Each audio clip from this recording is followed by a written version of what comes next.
كبرات تخاتلتي رازا ميديا نلوم دما زعبات يابا تግራይ ኣብ ዕቁባታት ተመዛበልታ ጋጥሙ ዘሎ ጥሜት መንቀሊኡን ሓደጉን ኣብዙ ጉዳይ ከም ፍታሕኩ ሰደሉ ዝግብኦም ጉዳያትን ዝልሃበ ኣብ ማሕበራዊ ሚድያ ዝረኸብና የጽሑፍ ሒዝናልኩም ኣለና እዚ ነቕርበልኩም ኣነ ሓበሬታ እናትና ቅዋም ዘንጸባረቕ ከም ዘይኮነ ኣቐዲምና ክንሕብረኩም ንፈቶም ሕጻጽ ምልክት ጽንተትን ብድሆ ህልውና ትግራይን ዝብል እቲ ጽሑፍ ሕንጻጽ ማለት ቀጻላይ ጽንተት ያ ሕጻጽ ኣብ መቃን ፖለቲካ ጽንተት ኦህዴድ ክረአ ዘለዎ ጉዳይም ኣብዚ ጉዳይ ነገርን ጓል ነገርን ተይፈለኻ ፍታሕን ቃልስን ኣይከኣልን ሕጻጽ ኣካል ፖለቲካ ጆኖሳይድ ኣብይ ኣሕመድ ወይ ኦህዴድ ምዃኑ ኣረጋጊጽና ክንጅምር ግድን እዩ ቃልስና ኣንጻር ሓይልታት ጽንተት ምዃኑ ምስ ንርዳእ ሕጻጽ ብኸመይ ከም ዝተፈጠረ ምርዳእ ግድን እዩ ዝኸውን ጽንተት ፈጻሚ ተበዳልን ወንጀል ንኽፍጸም ኢዶም ዓጻጺፎም ትም ዝበሉን ወገናት ምህላዎም ይፍለጥ ምዕቆብ ዝርከብ ህዝብና ብመሰረቱ ብምኽንያት ፖለቲካ ጽንተት ዝተፈናቐለ እዩ ስለዚ ህዝቢ ብጥሜት ይውድእ ኣሎ ዝብል ዓርሱ ዝኸኣለ እዋናዊ ሕቶ እዩ ብዝባእሰ ዝሕስብን ዕርዩ ዝሕመምን ግን ዘላቐ ፍታሕ ኣማዕዲኻ ዘይትሪእሉ ኩነታት ምህላው እዩ ዘላቐ ፍታሕ ህዝብና ናብ መረበቱ ምስ ኩሉ ክብሩ ብምምላስ እዩ እዚ ከዓ ፖሊሲ ጽንተት እንካብ ዝቐጸለ ዝከኣለ ኣይኮነን ነገራት ገዲፍና ኣብ ጓል ነገር ፈፈው ምባል የድልን እዚ ስክፍታ መሰረት ዘለዎ እዩ ፍታሕ ዝርከብ ነቲ ጉዳይ መመሊስና እንተፈሊጽናዮ ጥራሕ እዩ እቲ ጉዳይ በዓል ዋናኡ ምስ ንፈልጦ ጥራሕ እዩ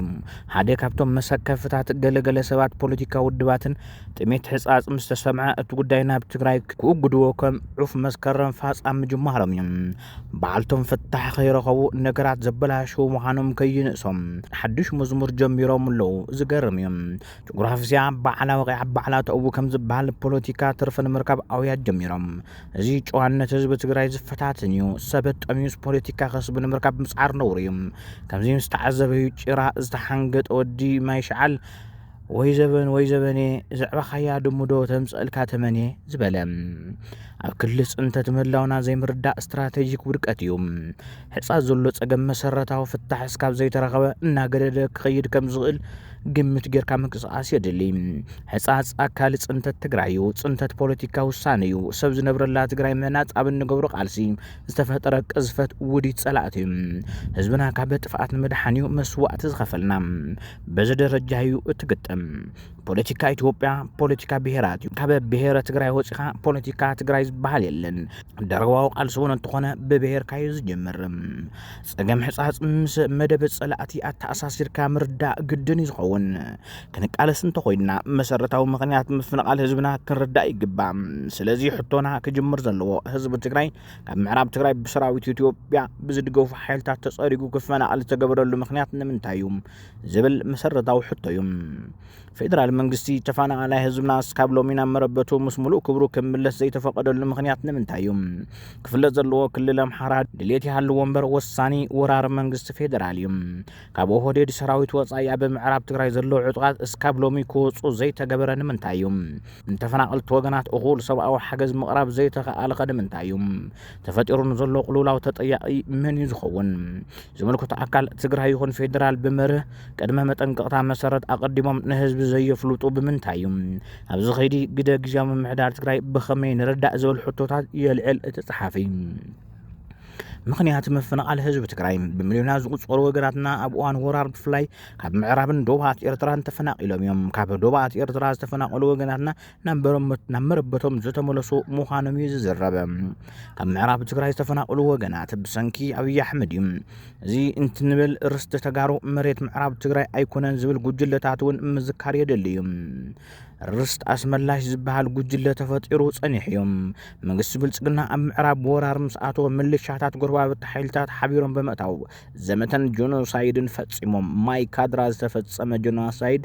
ዓለም ዝመዝገቦ እዩ ማይ ካድራ ዝተፈጸመ ጆኖሳይድ ዓለም ዝመዝገቦ እዩ ኦህዴድ ቅርሕንቲ ናብ ርእሱ ከይጥምጠሞ ጎናዊ ቅርሕንተን መፍጣር ህዝቢ ትግራይን ኣምሓራን በደቡን ብርስት كوغوان صفتينم كالي هرفت سليت زفر مريت مهلاويم مريتنا هافتام سلازغونه كراي اكبت وغناتكو قصاصرو يدليم قال مرحتي غجام محدار تግራይ ዝነበሩ ምስ ኤሚሬትስን ደሞዝተኛታት ዝኾኑሉ ምኽንያት ውን ዝፍለጥ እዩ ስለዚህ ድድሕሪ ምጽናት ህዝብ ምዕራብ ትግራይ መሰረታዊ ምኽንያት ውሑዳት ሸፋቱ ምዕራብ ተቆጻጽርና ኣለና ዝብሉ ወገናት ኣይኮነን መሬት ትግራይ ቆሪጽካ ንኻልእ ምዕዳል ቋሚ ፖሊሲ አብይ አሕመድ እዩ ጸንሐ ፖሊሲ ውን እዩ አፄ ኃይለ ሥላሴ መሬት ትግራይ ቆሪጹ ንኻልኦት እንትዕድል ህዝብ ትግራይ ድሕሪ ሕዚ ሉስሉስ ኣይበልዕን ምባሎም ብህይወት ዘሎ መስኻኸር ይዛረቦም ስለዚህ ዝዝመፀ ገዛኢ መሬት ትግራይ ምቁርማምን መንነት ትግራይ መሳስን ዝኽተሎ ቋሚ ፖሊሲ ደርጊ ቅድሞ ሙዳቁ ምስ ትግራይ ዝነበረ ዓፋር ዝነብረሉ አካል ትግራይ ቆሪጹ ፈልይዎ ነይሩ እዩ አብይ አሕመድ ውን ዝዓረገ መጽሓፍ በመንባብ ፀረ ትግራይ ቁዋም ዝሓዘ ስልጣን ካብ ዝሕዝ ጀሚሩ እዩ እዚ መሰረታዊ ምኽንያት ምፍልቃን ነበርቲ ምዕራብ ትግራይ ስለዚህ ፈለማ ክረአ ዘሎ ንምንታይ ከም ዝተፈናቀሉ እዩ ኣብ ሕጻጽ ዝተዓቀቡ ተጸበይቱ ኮይኖም ንቐጻሊ ጽንተት ተጋሊጾም ኣሎም ጽንተት ኣብ ህዝቢ ትግራይ ዝካየድ ዘሎ ምዃኑ ዝፍለጥ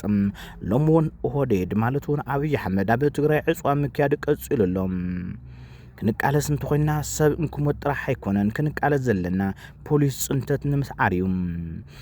ፖሊሲ ጽንተት ንምስዓሪዩም ሕዝሎ ስርዓት ኢትዮጵያ ኣብ ስልጣን እስካብ ዝቐነ ጽንተት ትግራይ ቀጻላይ ምዃኑ ምዝኽኻር የድሊ እዚ መንግስቲ ኣብ ደደቢት ኣብ ተዓቂቦም ዝነበሩ ወገናትና ብድሮን ሓደጋ ዝፈጽሞ ምዃኑ ይርስዕን ስለዚህ እዋናዊ ብድሆና ተቃለስና መሰረታዊ ሸርሕ ጸላእትና ፈሊጥና ክንቃለስ ይግባእ ይብል ሎሚ ወገናትና ህይወቶም ስኢኖም ኣለዎ ጥምየት ኣሎ ፌደራል ሰብኣዊ ሓገዝ ይሰድድን ሓገዙ ሃብቲ ከም ደላይን ምንቅስቃስን ኣይፈቅዱሉን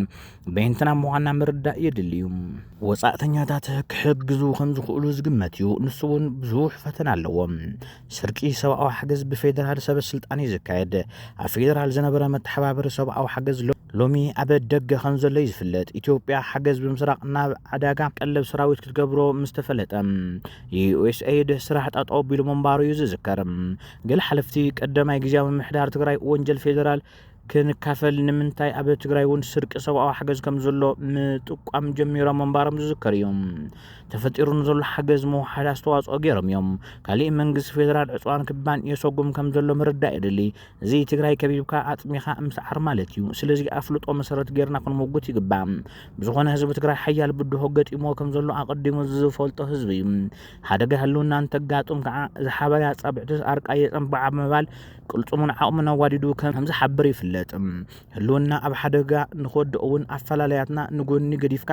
ተሰሪዕኻ ምውፋር ባህሊ ትግራይ ምዃኑ ብምርዳእ ጎናዊ ምድፍፋእ ወንዚፍና ህዝብና ንምድሓን ምርብራብ ይግባእ ካልኣይ ውሳነ ጉዳይ እዚ ዘፈጢሩ ዘሎ ጸገም ጸላእትናን ተሓባበርቶምን ዝፈጠርዎ ጥራሕ ዘይኮነስ ከም ፖሊሲ ዝኽተልዎ ምዃኑ ውን ምርዳእ የድልዩ ስለዚ እዋናዊ ብድሆ ጥሜት ብሓባርና ተቃልስና መሰረታዊ ጸገም ተፈናቀልቲ ናብ መረበቶም ምምላስ ምዃኑ ብምርዳእ ቃልስና ኣብዚ ጉዳይ ክጥምት ይግባእ ህዝብና ናብ መረበቱ ምስ ሙሉእ ክብሩ ምምላስ ቀዳማይ ኣጀንዳ ክስራዕ ይግባእ እዚ ዝዕንቅፍ ከዓ ጸላእ ተገይሩ ክሕሰብ ይግባእ ይብል ጸሓፊ ክቡራት ተኸታተልትና እዚ ሓሳብ ሙሉእ ብምሉእ እናትና እዋም ከም ዘይኮነ ክንገልጽ ንፈቶም ብኻሊእ ገጽ ድማ ነጸገም ተሓታቲ ፌደራል መንግስቲ ከም ዘሎ ኮይኑ ኣብ ትግራይ ዘሎ መሪሕነት ውን ቅድሚ ውድብ ዝድሕን ተመዛባሊ የለን ምባሉ ነቲ ዘሎ ጸገም ትኹረት ከይሃበ ሓቢኡ ምጽኑሑን ካብ ተሓታትነት ኣየምልጥን ውድብ ሕወሓት ይኹን ግዝያዊ ምምሕዳር ዝብሉ ካልኦት ተዋሃብቲ ርእይቶ ውን ኣለዉ